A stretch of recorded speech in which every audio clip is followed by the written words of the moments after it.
हार जाऊं वो अलग बात है, खुद से हार जाऊं वो अलग बात है, वरना झुकाने वाले इंसान नहीं हूं मैं, वरना झुकने वाला इंसान नहीं हूं मैं।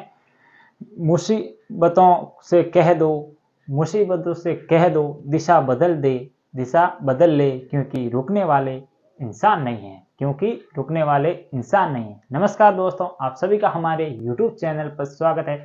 अगर आप आज हमारे YouTube चैनल पर पहली बार आए हैं तो चैनल को सब्सक्राइब और ये जो पास वाली घंटी दिखाई दे रही है इसे जरूर दबाना, जिससे आने वाले वीडियो की नोटिफिकेशन आप सबको सबसे पहले मिलेगी और वीडियो को भी सबसे पहले देख पाएंगे। आइए दोस्तों, आज की शुरुआत करते हैं और आज है 8 दिसंबर 2023। कितना है? 8 दिसंबर 2023 और today current affair episode number ये है हमारा 159वां। अगर आपने पिछला एक भी कोई भी एपिसोड नहीं देखे, पहली बार ये वीडियो देख रहे हैं, तो आपसे एक निवेदन है कि आप ऐसा करना कि वीडियो की प्लेलिस्ट में जाना और जो मंथली अलग अलग, जैसे मैंने मंथली करंट अफेयर की वीडियो बना रखी है, वो सभी जरूर देख लेना, क्योंकि आप सभी की एग्जाम की दृष्टि से वो इंपॉर्टेंट करंट अफेयर होने वाला।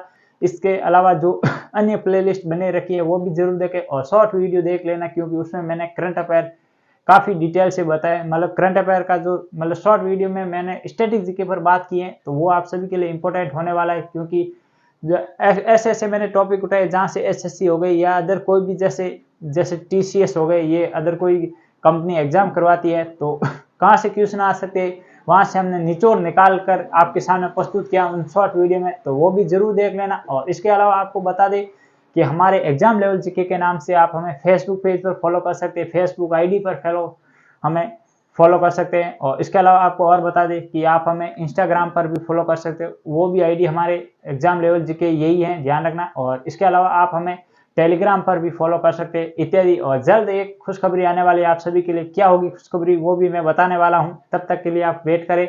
और इसके अलावा अभी तक चैनल को सब्सक्राइब नहीं किया तो वो भी जरूर कर लेना। तो आइए शुरुआत करते हैं। इस वीडियो के अंदर हम विश्व, भारत और राजस्थान इन तीनों का करंट अफेयर प्लस हम इसमें शामिल करने वाले हैं स्टैटिक सामान्य ज्ञान। स्टैटिक सामान्य ज्ञान में जैसे क्वेश्चन आ गया उनसे रिलेटेड कौन कौन से फैक्ट है वो भी मैं आपको बता दूंगा, क्योंकि जो भी होने की कोशिश करे होने की कोशिश होगी, जितना मैं करने की कोशिश करूंगा आपके लिए। तो आज का पहला क्वेश्चन है वो है, हाल ही में हथियारों से संबंधित एक रिपोर्ट जारी हुई है। आपको पता होगा कि परमाणु रिएक्टर कितने हैं इन पर, या परमाणु हथियार कितने हैं इन पर रिपोर्ट आती है, आपको पता होगा प्रतिवर्ष आती है ये रिपोर्ट। तो हाल ही में ये रिपोर्ट आई है। तो अब आपको ये क्या बताना है कि इस रिपोर्ट ये किस संस्था द्वारा जारी की जाती है, ये रिपोर्ट है ये किस संस्था द्वारा जारी है। आज मैंने क्वेश्चन बहुत जो डिफिकल्ट क्वेश्चन था वो पूछा है, क्योंकि अक्सर ये तो आपको पता होगा कि कौन सा हथियार में पहले नंबर कौन है, दूसरे पर कौन है, क्योंकि अक्सर वही देश रहते हैं जो पावरफुल रहते हैं, जैसे यूएसए हो गया, इसके अलावा चीन हो गया, रूस हो गया, इंडिया हो गया, यही रहते हैं हथियारों में, निर्यात में, आयात में लगभग। पर आपको आज काफी बार एग्जाम में देखा गया है कि जो रिपोर्ट प्रथम या द्वितीय पर कौन है या लास्ट पर कौन है, ये नहीं पूछ के उसके पूछते कि ये किस संस्था द्वारा जारी की जाती। तो आपको वो संस्था बताना है। ऑप्शन ए वो है सीप्री संस्था, ऑप्शन बी है वो यूएनओ, ऑप्शन सी है डब्ल्यूटीओ, ऑप्शन डी है नाटो। तो किस संस्था द्वारा जारी की जाती है या ये रिपोर्ट का क्या नाम है? तो ये सीप्री एक संस्था है, इसके द्वारा जारी की जाती है, जो कि परमाणु हथियारों से संबंधित है। आपको ये भी ध्यान रखना। और इसमें सबसे बड़ा परमाणु हथियार देश कौन सा है? तो वो यूएसए है, आपको ध्यान रखना ये भी हथियार। और निर्यातक देश में देखें तो भारत है, निर्यातक में देखें तो भारत टॉप पर है, ये भी आप सभी को थोड़ा सा ध्यान रखना। और इसके अलावा यूएनओ, इसकी फुल फॉर्म क्या होती है? यूनाइटेड नेशन ऑर्गेनाइजेशन, मतलब संयुक्त राष्ट्र संघ। इसकी स्थापना कब हुई थी? तो 24 अप्रैल 1948 को इसकी स्थापना हुई थी। और प्रतिवर्ष 24 अप्रैल को कौन सा दिवस मनाया जाता है? तो ये मनाया जाता है यूएनओ स्थापना दिवस। और डब्ल्यूटीओ, इसका दो अर्थ निकाल सकते हैं, एक वर्ल्ड ट्रेड ऑर्गेनाइजेशन होता है और एक वर्ल्ड टेलीविजन ऑर्गेनाइजेशन, दो होता है। तो हम इसमें क्या करने वो है वर्ल्ड ट्रेड ऑर्गेनाइजेशन। और इसके यूएनओ का मुख्यालय कहाँ पर है ये आपको कमेंट बॉक्स में बताना। तो वर्ल्ड ट्रेड ऑर्गेनाइजेशन, इसका पहले नाम क्या था? क्योंकि ये नाम 1992 के अंदर है, पहले इसका नाम क्या था? तो वो था GATT, GATT, general agreement trade for treaty for trade, ये इसकी फुल फॉर्म थी गेट की, ये भी ध्यान रखना। और इसके अलावा नाटो, इसकी फुल फॉर्म क्या है? नॉर्थ अटलांटिक ट्रीटी ऑर्गेनाइजेशन, ये इसकी फुल फॉर्म है। और नाटो का मुख्यालय कहाँ पर नाटो का मुख्यालय कहाँ पर है? तो ये है ब्रुसेल्स, बेल्जियम के अंदर, ये भी थोड़ा सा ध्यान रखना। और इसके अलावा और बता दूं तो नाटो में हाल ही में 31वां देश कौन सा शामिल हुआ था? तो वो हुआ था फिनलैंड। कौन सा हुआ था? फिनलैंड तीसरा देश नाटो में शामिल होने वाला नवीनतम देश है, ये थोड़ा सा ध्यान रखना। और ये प्रमुख है यूएसए की एक संस्था मान सकते हैं। और ये था पहला क्वेश्चन, जिसमें जो एडवांस फैक्ट थे वो भी मैंने बताने की कोशिश की है। आइए आगे बढ़ते हैं, देखते हैं आज का दूसरा क्वेश्चन। हाल ही में जापान द्वारा बनाया गया विश्व का सबसे बड़ा परमाणु रिएक्टर का नाम क्या है? आपको ये बताना कि आपको पता होगा, मैं बता देता हूं कि जापान में सबसे बड़ा रिएक्टर बनाया गया है जापान में। तो आपको उस रिएक्टर, जो परमाणु रिएक्टर है, उसका नाम क्या है वो आपको बताना है। तो इसमें ऑप्शन ए है, और ऑप्शन बहुत तगड़े दिए है मैंने, सिर्फ माइनर मिस्टेक है ऑप्शन के अंदर, तो इससे सटीक याद होना चाहिए क्योंकि यही ऐसे ही माइनर मिस्टेक वाले क्वेश्चन आते हैं अक्सर।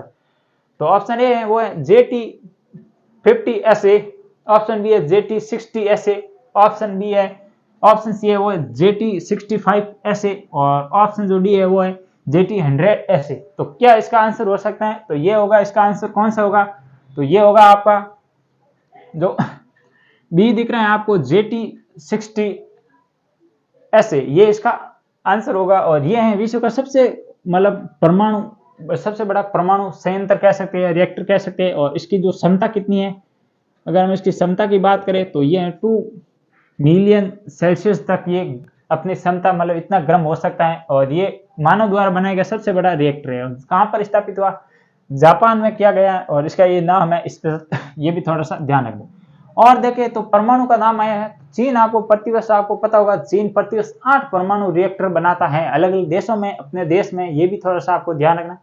और भारत के प्रमुख, ये यहाँ पर एक पॉइंट आ गया, मैं बता देता हूँ कि मैंने एक शॉर्ट वीडियो हाल ही में अपलोड किया है 1-2 दिन पहले ही, जिसमें मैंने आपको भारत के प्रमुख परमाणु संयंत्र कौन से है, किस राज्य में, इस पर ये शॉर्ट वीडियो मैंने बना रखा है।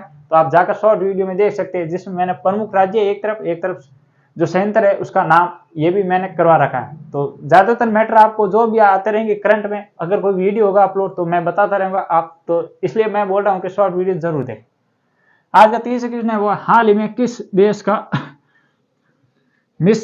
मिस्र सेट 2 उपग्रह बने? हाल ही में किस देश ने मिस्र सेट उपग्रह बने? ये तो आपको नाम से पता चल होगा कि इसका आंसर क्या होगा, क्योंकि ये नाम में ही इसका आंसर है। ऑप्शन ए है चीन, ऑप्शन बी है वो है मिस्र, ऑप्शन सी है भारत, और ऑप्शन डी है यूएई। तो किसके द्वारा हाल ही में ये उपग्रह लॉन्च किया गया? तो ये किया गया मिस्र के द्वारा। आपको पता होगा मिस्र की राजधानी क्या है? काहिरा या कैरो, ये मिस्र की राजधानी है। और मिस्र को नील नदी का वरदान कहते हैं, क्योंकि मिस्र से बीचों बीच से नील नदी गुजरती है। इस कारण, इसकी उपजाऊ भूमि होने के कारण इसे नील नदी का वरदान भी कहते हैं मिस्र को। और इसके अलावा नील नदी का उद्गम स्थल कहाँ से तो नील नदी का उद्गम स्थल है वो कहाँ से, वो आपको कमेंट बॉक्स में बताना, कौन सी वो 2 नदियां जिससे नील नदी का उद्गम होता है, फिर वापस वो मिलती कहाँ पर है ये, और ये कहाँ पर जाकर गिरती है। ये मान लो जो अफ्रीका महाद्वीप है ना, ये मान लो ऐसा ही लगता। तो यहाँ पर जो मान लो ये मिस्र है, तो यहाँ पर नील नदी यहाँ से उद्गम होकर ये ऐसे जाती है। तो एक यहाँ से आती है, एक यहाँ से आती है। तो यहाँ से कौन सी नदी आती है, और इसके अलावा यहाँ से कौन सी नदी आती है, ये 2 नाम बताना है। और इसके अलावा ये यहाँ पर मिलती है, इसका क्या नाम है? 1, 2, 3 और 4। और एक यहाँ पर जो जहाँ पर कहाँ पर ये जाकर गिरती है या समाप्त होती है। तो ये चारों नाम बताने, 1, 2, 3 और 4, ये चारों आपको कमेंट बॉक्स में बताना है। और आज का जो चौथा क्वेश्चन है वो, हाल ही में किस देश में विश्व रेडियो संचार सम्मेलन प्रारंभ हुआ है? तो ये बता दूं, विश्व रेडियो संचार दिवस सम्मेलन है, ये इंपॉर्टेंट होने वाला है, क्योंकि ये 4 साल में एक बार मनाया जाता है। 4 साल में एक बार मनाया जाता है। ये भी थोड़ा सा आपको ध्यान रखना है, मनाया जाता है।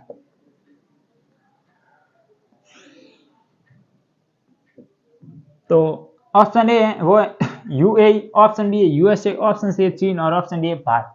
आज ज्यादातर ऑप्शन है वो देश के हैं, तो ऐसे ही मैंने लिखे हैं। तो इसका जो राइट आंसर होगा वो होगा यूएई, संयुक्त अरब अमीरात के अंदर ये सम्मेलन प्रारंभ हुआ है। कौन सा? विश्व रेडियो संचार सम्मेलन, वर्ल्ड रेडियो कम्युनिकेशन समिट, और ये यहाँ पर प्रारंभ हुई है। और इसके अलावा और देखें तो यूएई के अंदर आपको पता होगा हाल ही में अबू धाबी के अंदर दुबई के अंदर कौन सा कॉप हो रहा है? तो वो हो रहा है, आपको मैंने कल भी बताया था, परसों बताया था, COP 28वां COP 28वां, क्योंकि 17वां हुआ था मिस्र के अंदर, शर्म अल शेख में हुआ था। 28वां हो रहा है यूएई के अंदर। और इसके अलावा आपको बता दें यूएसए यूएसए की प्रमुख कौन कौन सी जिले हैं ये आपको कमेंट बॉक्स में बताना। मैं जितना भी ये कमेंट बॉक्स में बताऊँ आप कोशिश करें बताने, क्योंकि जितना भी आप बताओगे इतना आपका ही फायदा है। और इसके अलावा भारत, और भारत इतना कोई इंपॉर्टेंट नहीं है, इसका इतना ही है कि और इसका प्रारंभ कब से हुआ ये बता देता। शुरुआत तो 1984 में पहली बार मनाया गया था। तो ये थे 4 क्वेश्चन जिसमें मैंने आपको विश्व और भारत का प्लस इसका स्ट्रेटेजी के बताए हैं। अब ये 2 क्वेश्चन है, ये है स्पेशल फॉर राजस्थान कैंडिडेट के, जो राजस्थान किसी भी एग्जाम की तैयारी करे उन कैंडिडेट के लिए ये स्पेशल 2 क्वेश्चन मैं प्रतिदिन क्लास में लाता रहता हूँ।